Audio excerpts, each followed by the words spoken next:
j'étais en Inde, j'ai rencontré un grand flûtiste indien.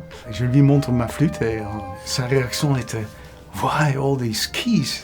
Il montre sa flûte. C'est la flûte de Krishna, il n'y a pas de clé. Du coup, je pensais, avec ça, je veux faire quelque chose.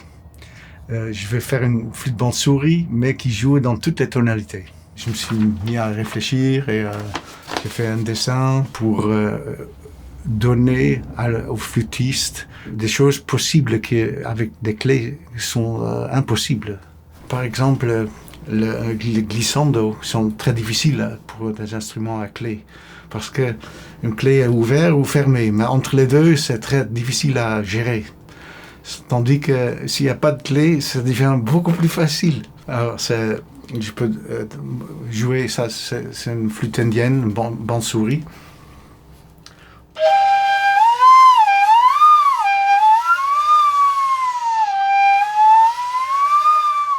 Dans la musique contemporaine, il y a souvent des quarts de ton ou des glissandos qui sont difficiles à faire.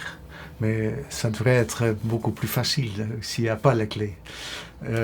Parce que pour les quarts de ton, les facteurs de flûte ont commencé à mettre des clés sur des clés. Quand tu enlèves les clés, comment obtenir le fa dièse? Alors ici, j'ai construit une espèce de pont, une barre qui longe le trou, et on va la toucher comme ça. Et on ramène la clé comme ça, avec la première phalange. Si on veut uniquement jouer le trou, c'est aussi possible en évitant la barre. Comme ça, l'interdépendance est cassée et c'est devenu une flûte avec des notes indépendantes. Et c'est très important pour les sons multiphoniques parce qu'on peut faire beaucoup plus de combinaisons de doigtés.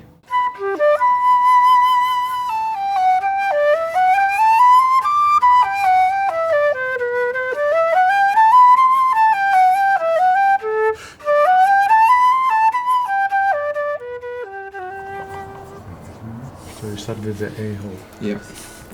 A hole is 201.75. So I'm marking here now for now, no? So and then I adjust it to the mark. J'ai rencontré Rui au milieu des années 2000. Très vite, j'ai découvert qu'il était intéressé aussi dans la facture de flûte. Il est venu avec un objet. Je pensais qu'il l'avait trouvé quelque part ou acheté. Il a dit « Non, c'est mon père qui l'a fait ».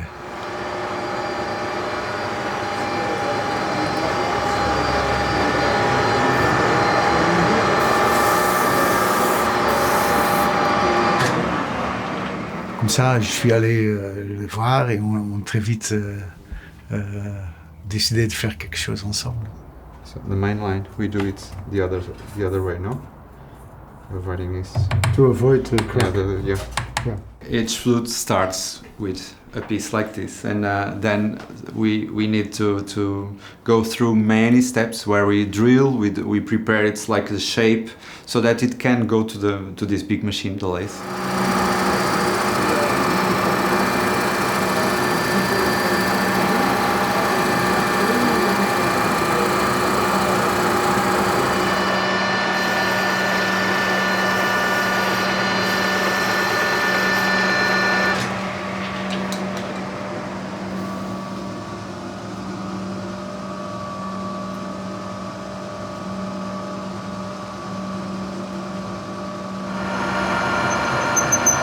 It's small steps, like we cannot drill the final diameter immediately. We need to go slowly.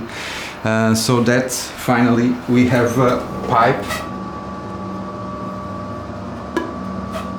And then that's the moment where we can start to drill all the tone holes.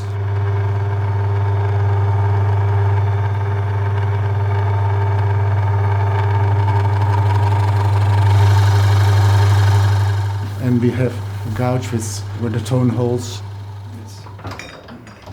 And so you just need to, with a pin, go in a hole and place the pin in the next hole, and you're in the right position for the next hole for the drilling. You can see here. You see, it's called a gouge. And each hole corresponds to a place for a pillar or a tone hole. Yeah.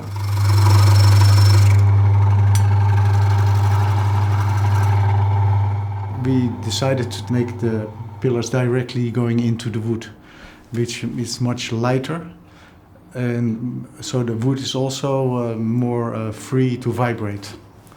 So yeah, for the keys, it's also very interesting because the machine has character. I don't know, I feel that, and so we start from here, from a simple sheet of metal.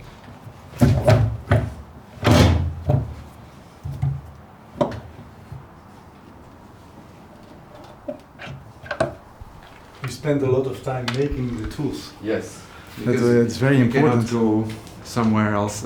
You cannot buy it anywhere.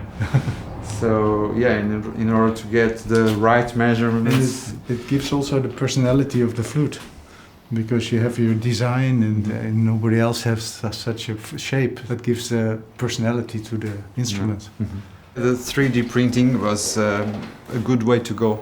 We are really able to test many possibilities, like how big can be the hole for the finger, the best position, so things that we would take months to be able to test.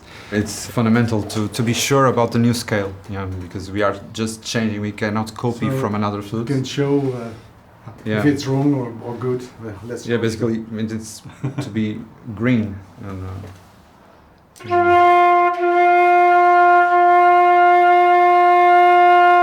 C'était déjà le but de Böhm, l'égalité des tonalités, de toutes les tonalités égales, comme un piano.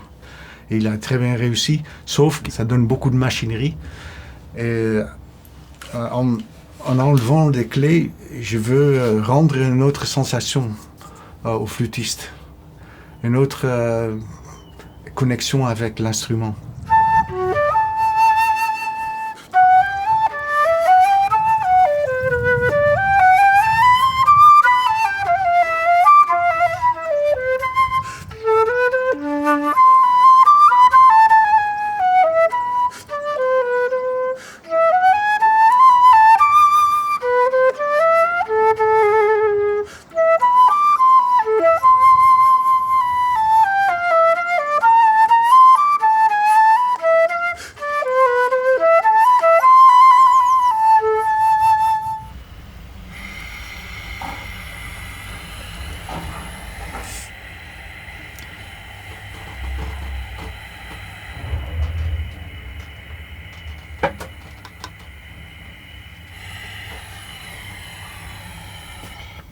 Since I left in November the house, we have been assembling the pieces together. It's very difficult to imagine it before you make it. I made a drawing. You see that there is a change in the beginning. We had the lever for the F sharp, which is still there, but it was very difficult to manipulate because the lever is very short. So I decided to change those two levers, make this one in front and the other one, I took it out because I thought I could manipulate this side lever, this small one on the side. But then for top F, you don't have time. So we had the idea to put the lever in front of the hole, which works much better. Because for this finger there's three functions. One is to close the hole, one is to manipulate the F sharp lever for this key, and one is to operate the B flat key. And now we can play a very clear interval. Alors, il y a l'axe, il y a le tube, et il y a le bras de la clé qui se pose dessus. Là, je dois faire un rond avec le bras.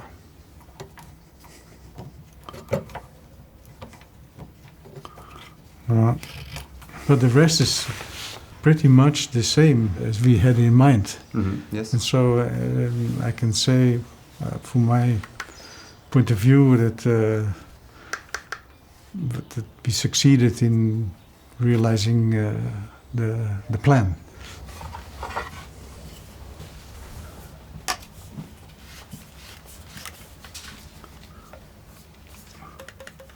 Okay.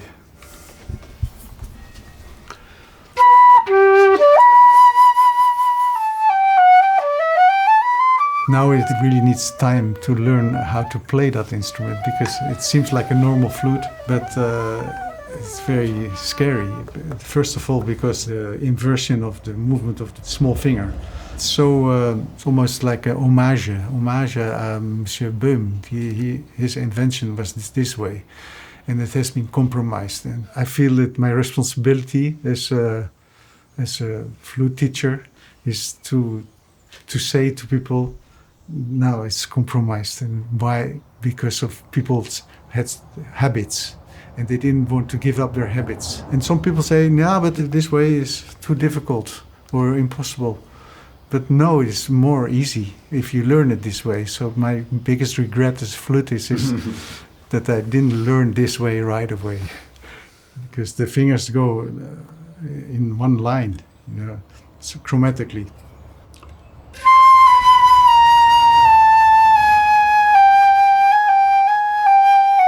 The sound might not be loud, but it is very pure and centered, which is a great quality for a sound. It can fill a hole, but not with volume, but with quality.